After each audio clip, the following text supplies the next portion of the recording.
My name is Gaopie Kabe, but everybody calls me Gaopie, and I'm a cinematographer. My journey into being a cinematographer started off when I was in second year varsity. I was studying video broadcasting at Boston Media, and I got invited to the set of Gazlam as an extra because our lecturer was directing and he needed some extras for a party scene. So he invited me and my classmates. And then that's when it all started for me. That's when everything fell into place, because in varsity we're doing a little bit of everything, editing, a little bit of directing. So I think on the set of Gazlam that I was very intrigued by the cinematographer, Jonathan Covell, who is also my mentor. That's when everything the penny dropped. I was like, man, I think this is what I want to do. I started off as John's trainee on his next job. I started bothering him and got his contact, and I was like, yo dude, can I become your trainee? Then I started off being his trainee. This is in 2004. Dropped out of Boston and have never looked back. And now I am a cinematographer, shooting a lot of stuff. I've just finished off one of the African original Netflix series, and I do commercials, I do music videos, so I shoot content. Yeah. The way that I like to describe a cinematographer is the head in chief of lighting, camera, so from the composition to the lighting of the subject. And I would say you're like the director's right hand. You get to take what the writers have written and the director's vision and put it in a visual form to tell a story. It varies because the process of it starts from prep. It starts a good 2 months before the actual principal photography starts. So by the time we arrive on set, we've prepped all these things. We've done a shot list. You arrive on set, we would do a safety briefing for the day, and we'd start going through what we have to shoot with the director, which we also would have done the day before or the morning before everybody gets together. Then we have our own meeting 45 minutes before everybody's on set. Then we just go through the day. So a typical day will start off with blocking the scene, mapping it out with the director and the actors. And once that's done, then it's technical flow. Then that's when I get to actually work, because then that's when I start lighting the scene and positioning cameras. We have a walkthrough, a rehearsal, and get to shoot the scene. And then repeat for days and days and days. That's what a typical day of a cinematographer looks like. And there's a lot of talking with my team. In my team, I have a gaffer, a key grip, and a first AC. Those are the people that I work very closely with. And if you don't know what a gaffer is, it's like an electrician. So that's the head of electrician.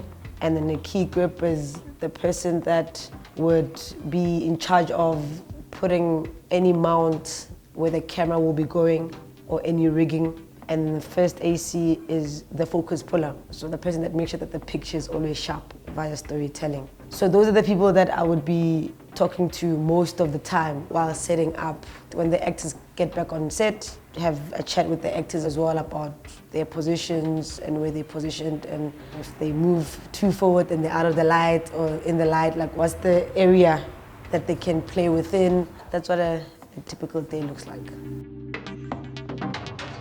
My favorite form of filmmaking, I really enjoy narrative. I enjoy feature films and drama series, short films, commercials, and music videos. And the reason for that is my background is long form and storytelling. I enjoyed getting a script and reading it from the first time, and then having to bring all of that from words into action, into visuals. So there's a series called Lockdown that I've been shooting for a couple of years, 5 seasons. I think the decision to leave the job that I was gonna go on to and go with Lockdown instead, I think that's when the shift in my career happened, because before lockdown I was shooting telenovelas, a lot of reality shows, stuff that people were not recognizing me for. And then the choice to go on lockdown, that's when everything changed. Because of the nature of the story, I think everything just worked together. That's when people started recognizing me. That's the one decision that changed the paradigm shift in my career. Success for me is being able to set out goals for yourself and taking the time and putting in the work to achieve your goals. To me, that is success. When I started 2004, back then it was unheard of for a black girl to want to do camera. A lot of people were very discouraging. They're like, no, don't you want to try makeup? Don't you want to try art department? No, you're really going to struggle.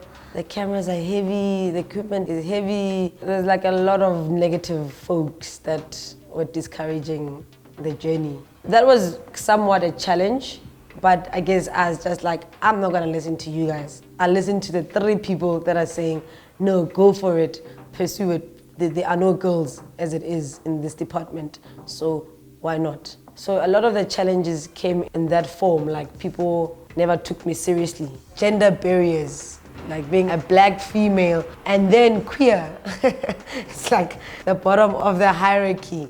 Nobody wants to take you seriously until you do the job, and then they're all like, oh, yeah, you actually know what you're doing. I think it's a space also where it's been protected for a while by white males. Now and again you get a lot of walls, and you have to be constantly proving yourself. You can win awards and you still have to prove yourself. It's an ongoing challenge, but a great one that I look at positively now and again. I decide to have a look at the positive side. Then it makes me just want to work extra, go the extra mile. Like if I was gonna go this far, now I just want like, I'm gonna prove them wrong. That I did, because I don't know what else I could do, if not for being a filmmaker. These barriers, firstly, can be addressed by obviously infiltrating the spaces. There just needs to be a lot more people that look like you. It would have been great for me when I started to have people that look like me, that do what I do now. And this is why I always train a girl on each and every job that I do. I try and train 2 girls or a girl. Like if it's a long form, I try to get 3 girls on, because I'm just like, that's the only way to change the situation. And in the years that I've been on, there are now like a handful of black women that are in the camera department, and they work in camera department as a career, not like as a hobby. And it's great. It's slowly changing. I always encourage fellow male cineas, like, yo, always try to get a black girl on your set. I get mad when I go on set and I don't see any girl. I'm just like, what are you doing? Because we will not be able to change shit up if we don't do that. What's making me really excited right now in SA filmmaking is the introduction of the external networks, like the Netflixes, the HBO, apparently Hulu Africa is also coming. I think that stuff is gonna be the game changer. It is like changing the game in first world countries. Like it's changed the filmmaking in the States, in the UK. So the fact that they're coming to Africa is really, really exciting. I mean, I just came off a Netflix gig, and comparing to all the other gigs that I've done, this was like very different. You get to get a taste of an international format, an international set, and how things are done, which is pretty cool, because then all of us will soon be playing in those spaces. All of us will soon be shifting from like the SABC, the Mzansi, low budget way of filmmaking, getting into these spaces that are just a little bit higher with budget. And for filmmaking as a whole, it's going to improve. It's going to improve the standards, it's going to improve the quality, it's going to improve the storytelling. So I'm really excited, and in the next couple of years we're going to be kicking ass and shooting some really dope content. Super exciting.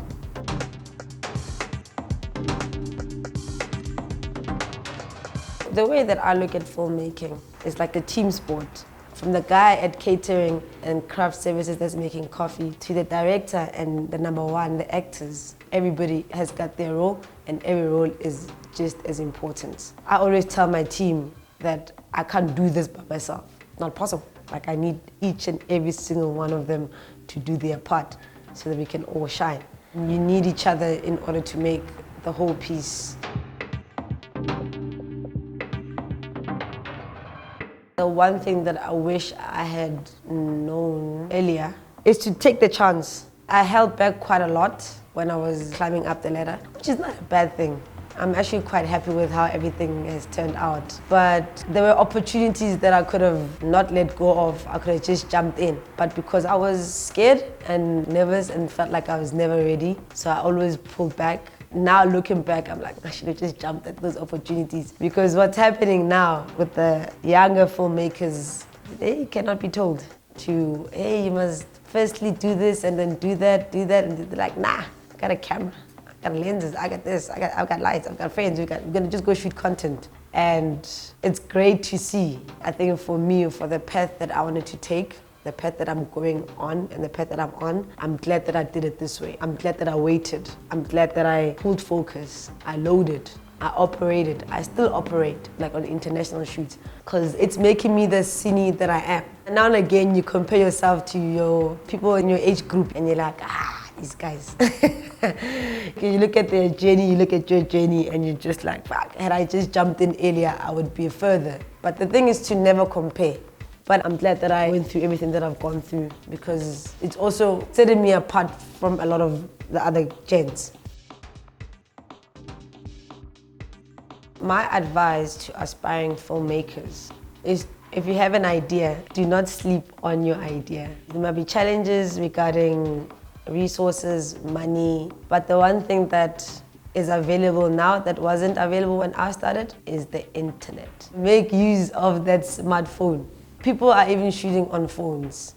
Do your research in the sense of you Google funding, SA, video, something. You can string those words together. And some sort of information comes up, like the NAVF. There are all these youth fundings that come up that could assist with things like getting resources of like cameras or even just the direction of where to go. Do not sleep on your ideas. If you feel like this is what you want to do, don't sleep on it. Push and push and push. I think I do what I do because I love storytelling. I love being able to take words and put them into a visual form. That's also art that can affect humans, bring emotion, make people happy, make people cry. So I do what I do because I love storytelling. I look for a good story and a good director who's got a great energy and vibe, because there is nothing as boring as working with a director that you cannot vibe with. There's a good friend of mine that I work with, Kent Setram, and he's an upcoming filmmaker. That's somebody that I think we all gonna be talking about in a few years.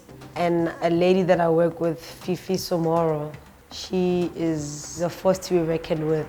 That's another filmmaker that I think in a few years we'll be talking about, and she'll be like going overseas and stuff because sis is very talented. She's only like starting to get into her being, you know, as a filmmaker and understand herself.